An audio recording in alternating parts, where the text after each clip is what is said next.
नमस्कार, स्वागत है आपका जी बिजनेस में। मैं हूं दीपक डोभाल और आप देख रहे हैं आपकी खबर आपका फायदा। देश अभी कोरोना की मार से उबर ही रहा है कि मुंबई में चिकनगुनिया और दिल्ली में डेंगू ने कहर बरपाना शुरू कर दिया है। दोनों बेहद ही खतरनाक बीमारियां हैं, मच्छर के काटने से होती हैं। दोनों ही बीमारियों के शुरुआती लक्षण करीब करीब एक जैसे होते हैं। इनफैक्ट कोरोना के और इन दोनों बीमारियों के शुरुआती लक्षण भी लगभग एक जैसे ही हैं, लेकिन समय रहते अगर इनकी पहचान ठीक से नहीं की गई तो ये जानलेवा भी साबित हो सकती है। आज हम इसी मुद्दे पर चर्चा करेंगे, समझेंगे कि चिकनगुनिया और डेंगू और कोरोना के बुखारों में क्या क्या अंतर है, इनके लक्षणों को पहचाने कैसे, क्या सावधानी रखें, इनसे कैसे बचा जा सकता है, क्या कोरोना काल में डेंगू ज्यादा खतरनाक हो रहा है, चिकनगुनिया ज्यादा खतरनाक हो रहा है, अगर हो जाए तो क्या करना है। एक्सपर्ट का पूरा पैनल हमारे साथ है। बहुत महत्वपूर्ण खबर है जिसे शायद हम लोग नजरअंदाज कर देते हैं, क्योंकि डेंगू और चिकनगुनिया हम सालों से सुनते आ रहे हैं, लेकिन हमारी आपको यही सलाह, डेंगू और चिकनगुनिया को हल्के में कतई ना लें। मच्छरों से बचने के उपाय बेहद जरूरी हैं। इस पर विस्तार से चर्चा, पहले रिपोर्ट देखिए, लौट रहे मेहमानों के साथ।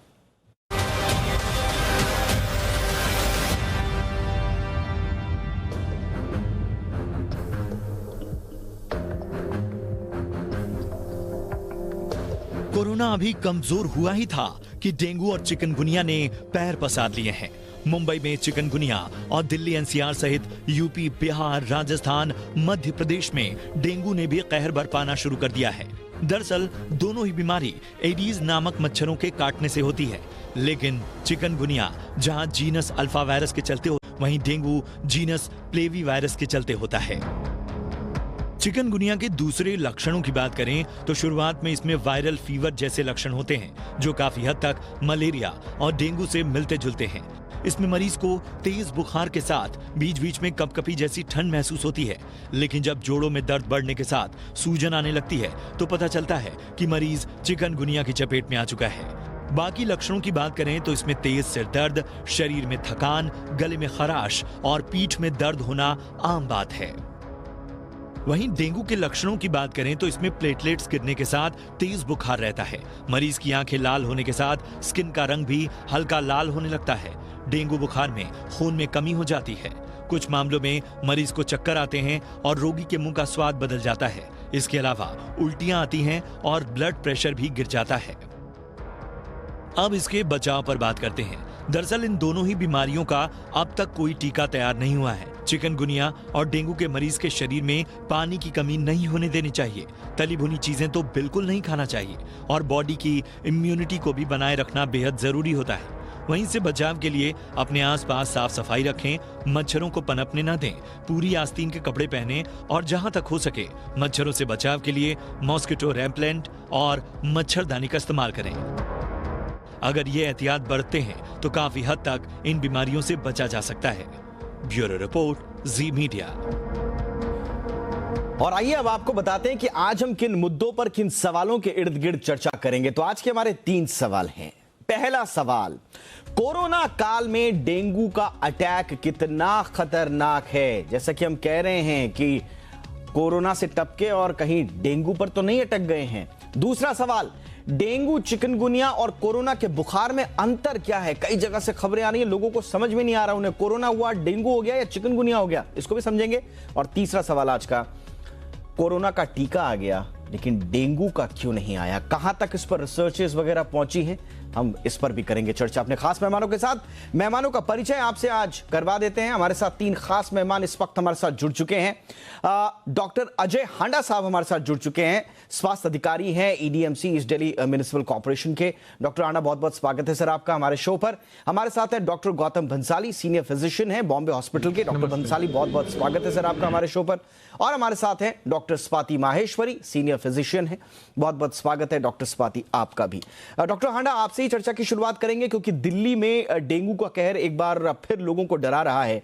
इस वक्त मौजूदा स्थिति क्या है, ट्रेंड्स क्या हैं और क्या ये पिछली बार से ज्यादा खतरनाक तरीके से फैल रहा है सर? हाँ, ये डेंगू जो है दिल्ली के अंदर थोड़ा सा फैल गया है, ज़्यादा फैल गया है इसके अंदर। ये इसलिए है क्योंकि हमारे यहाँ जो बारिशें हुई हैं पिछले साल के मुकाबले में ज़्यादा बारिशें हुई हैं और काफ़ी लंबी बारिशें हुई हैं, रुक रुक के बारिशें भी हुई हैं इसके अंदर, तो इस वजह से पानी जो है जगह जगह इकट्ठा हो चुका है इसके अंदर। हम जो घरों में चेकिंग करते हैं, घरों में हम अपने घर साफ़ सफाई कर लेते हैं, पर कई जगह सॉलिड वेस्ट पड़े रहते हैं, कई जगह टूटे फूटे बर्तन वगैरह पड़े रहते हैं, जिसके अंदर बारिश का पानी इकट्ठा हो जाता है। ये बारिश का पानी जब इकट्ठा हो जाता है तो इनके अंदर फिर अपना मच्छर की उत्पत्ति हो जाती है, और मच्छर की उत्पत्ति, जितनी ज़्यादा मच्छरों की उत्पत्ति होगी उतने ही ज़्यादा ये अपना डेंगू का फैलाने में मदद करेंगे इसके अंदर। ये मच्छर जो होते हैं साफ़ पानी में पैदा होते हैं, और साफ़ पानी जहाँ भी होगा इकट्ठा होगा वहीं अपना ये मच्छर अपना फैलेंगे, और वहाँ से ये बीमारी फैलाएंगे इसके अंदर। बिल्कुल। और महाराष्ट्र में भी क्योंकि डेंगू और चिकनगुनिया के मामलों ने चिंताएं बढ़ाई हैं, तो डॉक्टर भंसाली से जरा स्थिति का जायजा ले लेते हैं। सर, महाराष्ट्र में क्या स्थिति है और कितना खतरनाक है ये पिछली बार के आउटब्रेक से? जी दीपक जी, महाराष्ट्र के अंदर भी चिकनगुनिया और डेंगू के केसेस बहुत आ रहे हैं, लेकिन एक जो अच्छी बात हो रही है कि चिकनगुनिया, डेंगू या मलेरिया या फिर ये कोविड वायरस हो, सबके अंदर जो सिम्टम्स है वो लगभग एक जैसे रहते हैं। सब में बुखार आता है, खांसी होती है, बॉडी एक होने लगता है, नोसिया, वॉमिटिंग जैसा फील होने लगता है। यस, चिकनगुनिया के अंदर सीवियर जॉइंट पेन होने लगता है, लेकिन बाकी सब के अंदर किसी में शिवरिंग होकर बुखार आएगा, गला खराब होता है। तो लोग थोड़ा इतना सजग है और सावधान है कि वो कोविड के चक्कर में बाकी सारे टेस्ट करवाते हैं। सो अर्ली डिटेक्शन यहाँ पे डिजीज का हो रहा है। यस, इनमें प्लेटलेट काउंट वगैरह भी कम होते हैं, जो थोड़ा टेंशन की बात होती है। पिछली बार से ज्यादा इस बार थोड़े से नंबर ऑफ केसेस बढ़े हैं, थोड़े से हॉस्पिटलाइजेशन बढ़े हैं, लेकिन जो सीवियरिटी है वो बहुत ज्यादा नहीं है यहाँ पे, बिकॉज लोग टाइमली हॉस्पिटल में आ रहे हैं, टाइमली आकर के ट्रीटमेंट करवा रहे हैं और डॉक्टर्स के कॉन्टेक्ट में जा रहे हैं। सो एक कोविड वायरस की वजह से जो लोग एजुकेट हुए उनका फायदा होगा कि लोगों ने टाइमली टेस्टिंग करवा रहे हैं और तुरंत डॉक्टर के पास जा रहे हैं। बट केसेस चिकनगुनिया और डेंगू के पिछली बार से काफी ज्यादा है। ये आपने बहुत अच्छी बात बोली कि महाराष्ट्र में कम से कम आपके ऑब्जर्वेशन में ये बात है कि लोग क्योंकि कोविड से एकदम, जिसको कहते हैं ना कि छाछ भी फूक फूक कर पीना, वैसे कदम उठा रहे हैं। लेकिन दूसरे हिस्सों से डॉक्टर स्वाति हम जो सुन पा रहे हैं, खासकर रूरल इलाकों से, लोगों को समझ में नहीं आ रहा है कि ये कोरोना है, ये चिकनगुनिया है या डेंगू है, क्योंकि शुरुआती लक्षण एक जैसे हैं। बहुत कंफ्यूजन है। तो क्या सिर्फ डॉक्टर के पास जाके ही पता चलेगा कि डेंगू है, चिकनगुनिया है या कोरोना है, या कुछ ऐसे लक्षण भी हैं कि हम अंतर ढूंढ पाएं?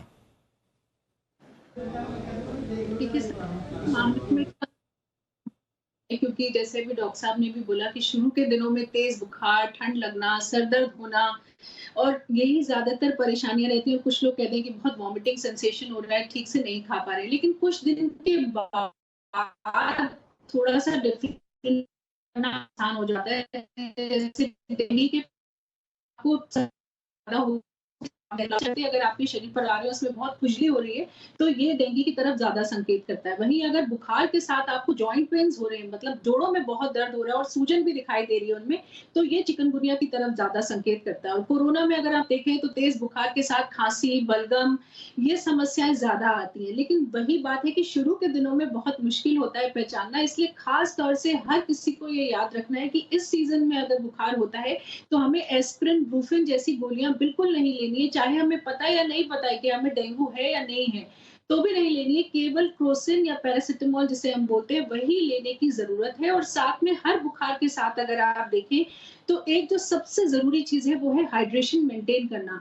तो अगर आप शुरू के दिनों में ठीक से नहीं खा पा रहे हैं बुखार की वजह से, तो कोई बात नहीं, केवल आप तरल पदार्थ अच्छे से लेते रहिए।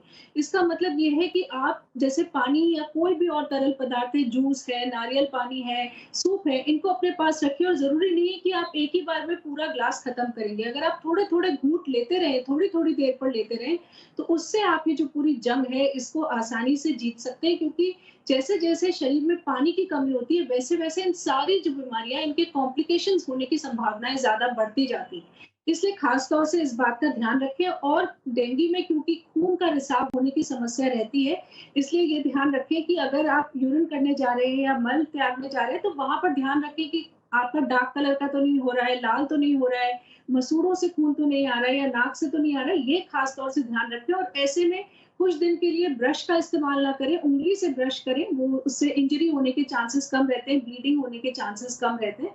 तो बस ये थोड़े से जो डेंजर साइंस हैं, जिसमें कि आपको बहुत ज्यादा वॉमिटिंग हो रही है या कोई व्यक्ति ऐसे दिखाई दे रहा है कि बेहोशी की अवस्था में जा रहे हैं या पेट में बहुत दर्द है या ब्लीडिंग हो रही है, तो इन स्थितियों में आपको तुरंत फिर घर पर नहीं रहना चाहिए, डॉक्टर के संपर्क से अस्पताल में ट्रीटमेंट कराना चाहिए।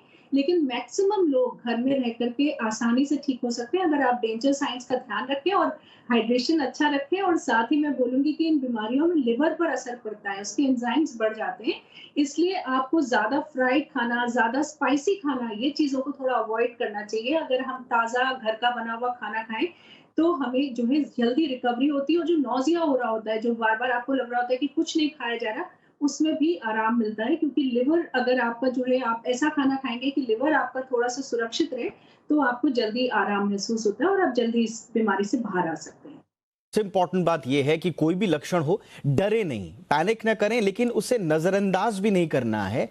घर पर रहकर आप आराम से ठीक हो सकते हैं, लेकिन पहले डॉक्टर से मिलके ये आप सुनिश्चित कर रहे हैं कि ये बीमारी दरअसल आपकी क्या सामान्य कोई बुखार है या डेंगू, चिकनगुनिया या कोरोना तो नहीं है। ये बड़ा इंपॉर्टेंट है, अर्ली डिटेक्शन।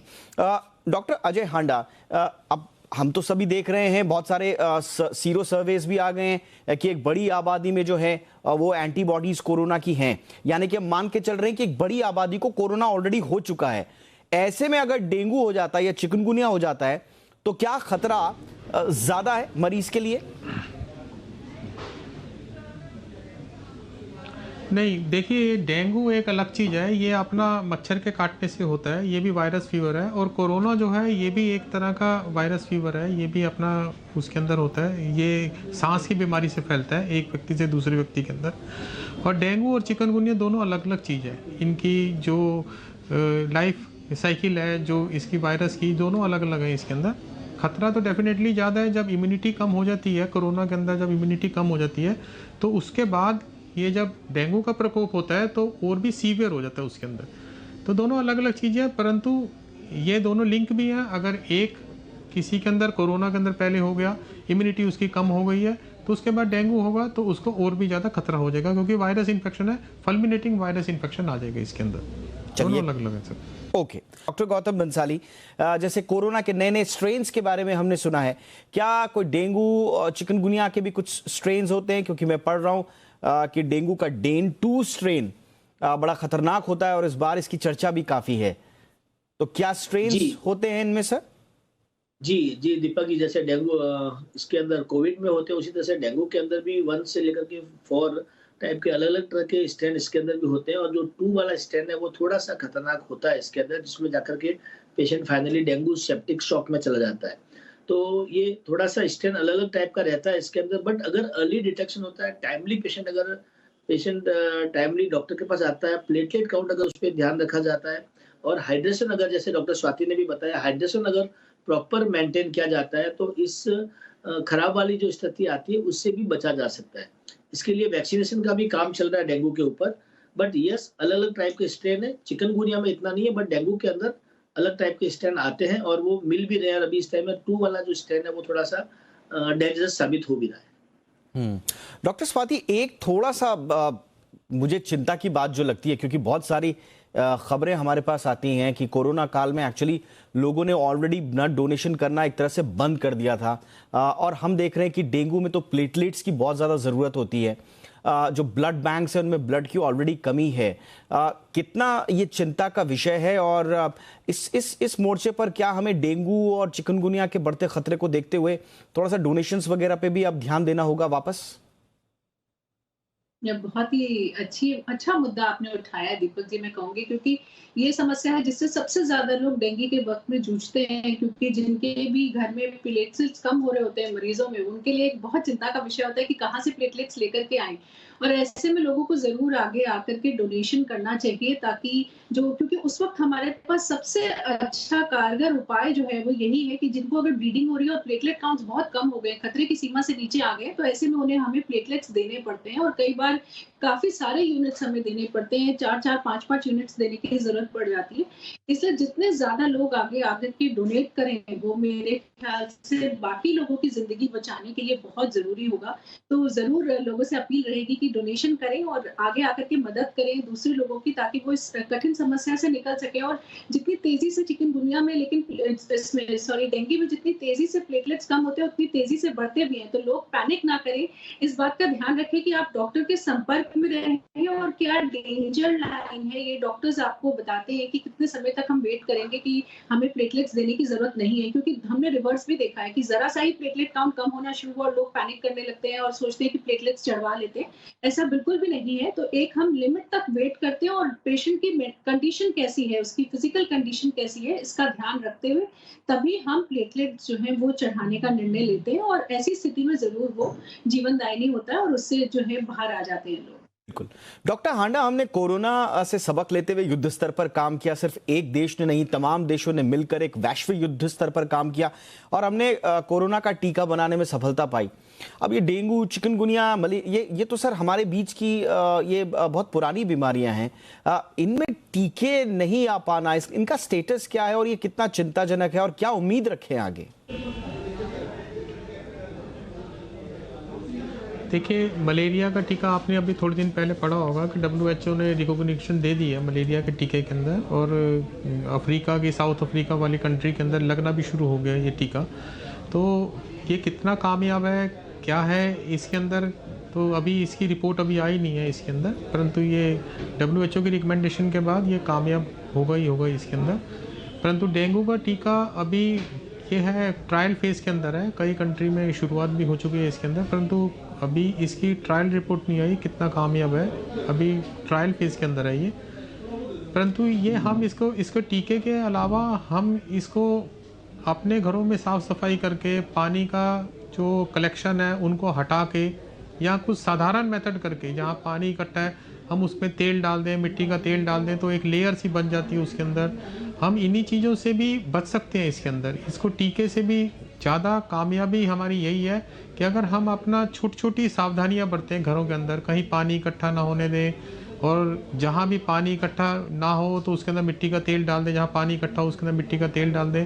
तो छोटी छोटी सावधानियों से अगर हम अपना बचाव कर सकते हैं तो मेरे को लगता है कि टीके से भी ज़्यादा कामयाब है।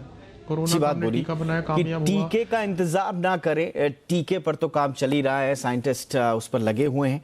टीके का इंतजार न करें बल्कि उस डेंगू से बचने के तरीके पर फोकस करें तो ज़्यादा बेहतर कामयाबी मिल पाएगी। और वो तरीके बहुत आसान हैं, हम आपको अपने ग्राफिक्स के ज़रिए भी बता रहे हैं और हमारे जो तीनों मेहमान हैं उन्होंने भी आज आपको बारीकी से आसान भाषा में समझाने की कोशिश की कि डेंगू, चिकनगुनिया को कैसा बचाव के तरीके क्या हैं। लेकिन एक बार फिर आपसे अपील है, हल्के में बिल्कुल मत लीजिए, पैनिक नहीं करना है, लेकिन नज़रअंदाज भी इन लक्षणों को नहीं करना है। जल्द से जल्द डॉक्टर के पास दिखाकर ये सुनिश्चित कर ले कि ये बुखार सामान्य बुखार है, कोरोना का है, डेंगू का है, चिकनगुनिया का है, उसका इलाज शुरू करें और फिर ठीक हो जाए। हम सबकी यही उम्मीद है। बहुत बहुत शुक्रिया आप तीनों हमारे साथ जुड़े। Doctor Ajay Handa, thank you so much sir. Doctor Gautam Bansali, आपने वक्त निकाला, thank you so much. Doctor Swati Maheshwari, आपने भी हमारे दर्शकों के लिए वक्त निकाला, थैंक यू सो मच। इसी के साथ आपकी खबर आपका फायदा में इतना ही। इजाजत दें, अपना ख्याल रखें, नमस्कार।